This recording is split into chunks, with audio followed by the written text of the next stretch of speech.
Day to all. Teachers, మీ అందరికీ మన republic day అని తెలుసు. దీని స్పెషాలిటీ కూడా మీ అందరికీ తెలుసు. అందు గురించి ఈరోజు సండే అయినా కూడా మనందరూ ఇక్కడ గ్యాదర్ అయ్యి రిపబ్లిక్ డే సెలబ్రేషన్స్లో పార్టిసిపేట్ చేయడం అనేది చాలా హ్యాపీగా ఉంది.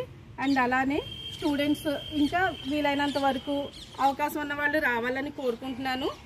అండ్ నెక్స్ట్ వచ్చేసి మనకి ఈ రిపబ్లిక్ డే అనేది మనం చిల్డ్రన్ మీ అందరికీ కూడా తెలుస్తూ వింటూ ఉంటారమ్మా. కానీ కొంచెం కొంచెం మళ్ళీ మనం ఈ రోజున ముఖ్యంగా మనం బానిసలుగా బ్రతికేవాళ్ళం. ఒక మాటలో చెప్పాలంటే ఇప్పుడు ఎంత ఫ్రీడమ్గా ఉంటున్నామో మనం అంతలా మన బ్రిటిషర్స్ రూల్లో బ్రతికేవాళ్ళం. మన అందరూ కూడా మన పూర్వీకులు అందరూ కూడా బ్రిటిష్ రూల్ అంటే వాళ్ళు ఏది చెప్తే అదే న్యాయం, వాళ్ళు చెప్పిందే చేయాలి, వాళ్ళు అన్నదే చేయాలి అన్నట్టు ప్రతిదీ మనం చేయాల్సి వచ్చేది. మనకంటూ ఏ ఫ్రీడమ్ ఉండేది కాదు. ఇప్పుడు చూడండి, ఇంట్లో మీరు ఫ్రీగా ఉంటున్నారు, మీకు నచ్చినట్టు మీరు చేస్తున్నారు. అలా కాకుండా మిమ్మల్ని నిర్బంధించి మీరు ఇలాగే ఉండాలి, నువ్వు ఇది చేయి, ఇది వద్దు అంటే మీరు ఎంత ఫీల్ అవుతారు. అలా మీరు చిన్నపిల్లలైనా మీరు అంత ఫీల్ అవుతున్నారు. కానీ మన భారతీయులందరూ కూడా సేమ్ అదే ఫీలింగు. ఇంకా వాళ్ళు ఏది చెప్తే అలా నిరంకుశ పాలన అనమాట.